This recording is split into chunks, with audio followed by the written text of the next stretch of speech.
ఆలయాల్లో అర్చకులు చేసే ముద్రలు ఆక్యుప్రెజర్గా మారి శరీరంలోని ప్రాణశక్తిని ప్రేరేపిస్తాయి.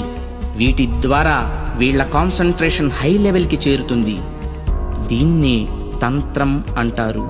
వాళ్ళు పలికే శబ్దాలు ఎలక్ట్రోమాగ్నెటిక్ వేవ్స్, విద్యుదయస్కాంత శక్తి తరంగాలుగా మారతాయి. ఆ శబ్దాల అర్థాలు మైక్రోవేవ్స్, సూక్ష్మ భావ తరంగాలుగా పనిచేస్తాయి. దీన్నే మంత్రం అంటారు. గుళ్ళు కట్టేటప్పుడు బంగారం, వెండి వంటి ఖనిజాలతో పాటు నవరత్నాలను భూమిలో నిక్షిప్తం చేస్తారు. ఇవి ఎర్త్ పిట్స్ గా పనిచేస్తూ శక్తిని ఆలయ ప్రాంగణమంతా వ్యాపింపచేస్తాయి. రాతి విగ్రహాల క్రింద, ధ్వజస్తంభాల క్రింద లోహపు రేకులతో తయారైన యంత్రాలుంచుతారు.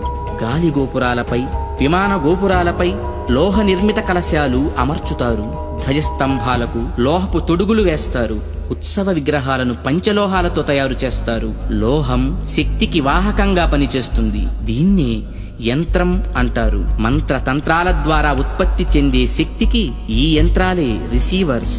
ఇక హైడ్రాలిక్ పవర్ స్టేషన్స్ లో లాగా ఆలయాల్లో జరిగే అభిషేకాల్లో కూడా ఎత్తు మీద నుంచి స్వామి విగ్రహం మీద నీరు పడుతుంది.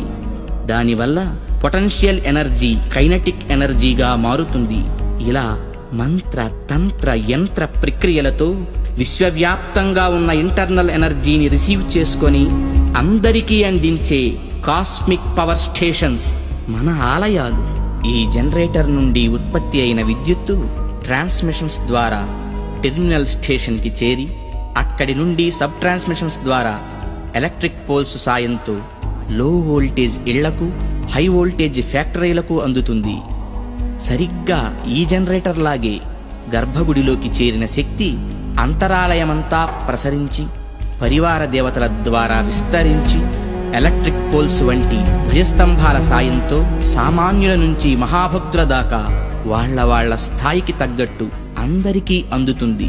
అందుకే గుళ్ళకి వెళ్లే భక్తులు ప్రశాంతతను పొందుతున్నారు, గ్రహణ శక్తిని పెంపొందించుకుంటున్నారు. ఆ శక్తితోనే సమస్యలను పోగొట్టుకోగలుగుతున్నారు.